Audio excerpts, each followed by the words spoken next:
This next point I want to make clear. Man fell from dominion, not from heaven. You cannot go to a place you didn't fall from. The Bible does not begin man in heaven. It begins man on earth. Adam fell from dominion, his responsibility over the earth. He lost that. As a matter of fact, he subjugated the kingdom he was supposed to rule to someone else. And we know who that is. It's an unemployed cherub. And Lucifer made a big mistake. He got kicked out. And then he came to earth and tempted you with the same thing. Would you like to be like God, he says? Now the only difference between Lucifer and you is that you were already like who he was saying you should be like. See, he was desiring something he could never be. He was tempting you with something you already were. And it worked. Write this down. The ultimate sin is self-doubt. The ultimate sin is self-doubt. What kind of statement is that? Well, if you study the temptation, Genesis chapter 3, that was the ultimate sin. They doubted who they already were.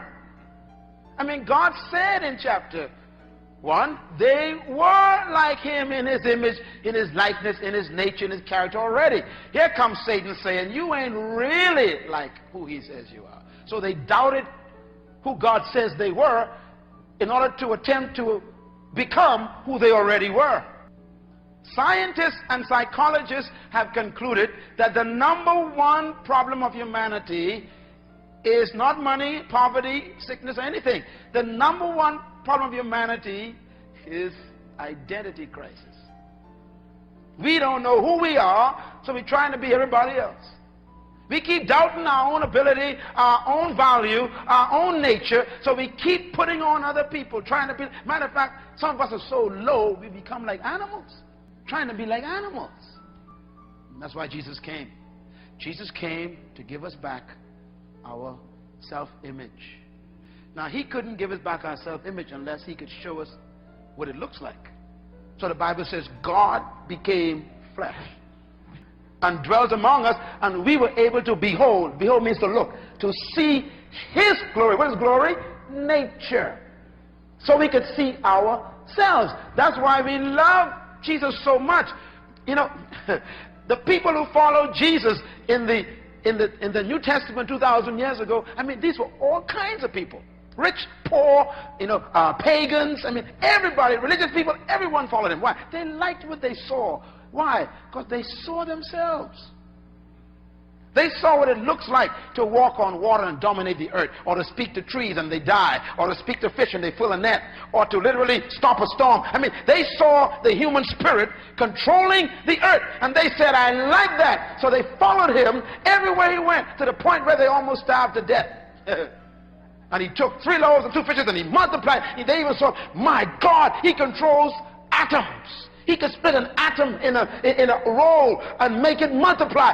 I like this man. No, you like yourself.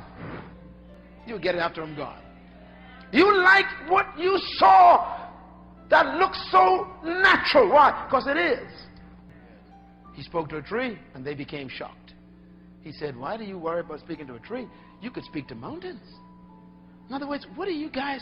Man, you've fallen so low that being natural is exceptional.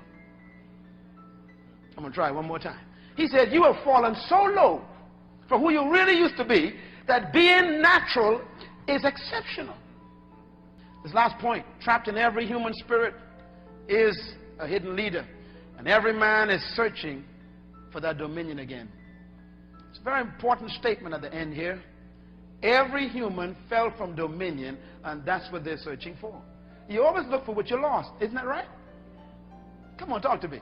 You only look for what you lost. Let me tell you all something. This is going to blow your mind. Humans are not looking for heaven. You don't really want to go to heaven. I know what you want. Now, the extremist Muslim, Islamic people who perpetrated some of the terroristic acts. No, all of them didn't, but some of them have been involved in this. They blow themselves up because of the promise of heaven and 10 virgins thrown in.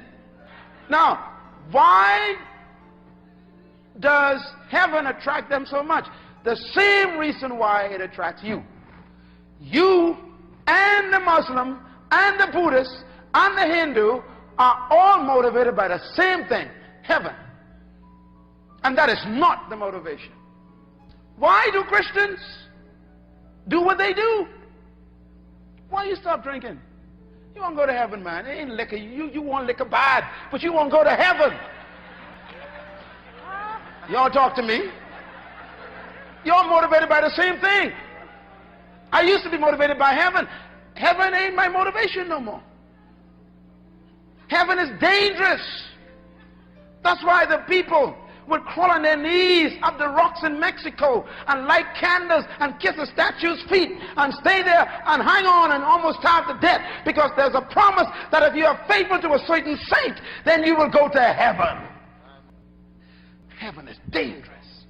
Heaven is causing the problems on earth. So, why is heaven a problem? I'll tell you before you go. Because heaven promises us what we are looking for. Follow me. What are we looking for? Dominion over our environment. See, the reason why you hate earth is because the bank owns your car, the bank owns your house, the bank owns your kids' tuition, the bank owns the clothes on your back, the bank owns your shoe, and they own your future. You are a prisoner on earth. They control what you do, where you eat, where you live, the whole thing. You are not dominating, you are dominated. You hate this place. The bills control your life. The boss controls your life. The company can fire you and hire you, and you are unstable, insecure. I mean, you hate earth. Earth is terrible. And then on top of that, here comes sickness you can't get rid of. And the doctors can't fix it. And the medicine can't cure it. And here you are on a planet where nothing is under your control. And you were built to control. So there's a promise of a place which says when you go up there, there's no sickness, no bills, no problems, no pressure, no fear. And then, woo! Okay, and I can't wait to get there. Why? You're looking for a place where you feel you are in dominion.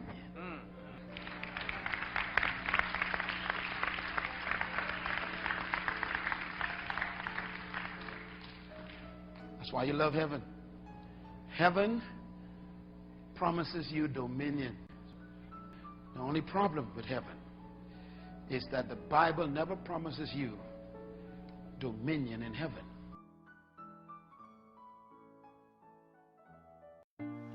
Hi, thank you for watching. Please, you can support our work and get access to full videos plus exclusive content on our Patreon page.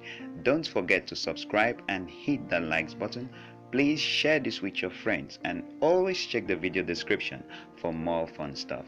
Thank you and God bless you.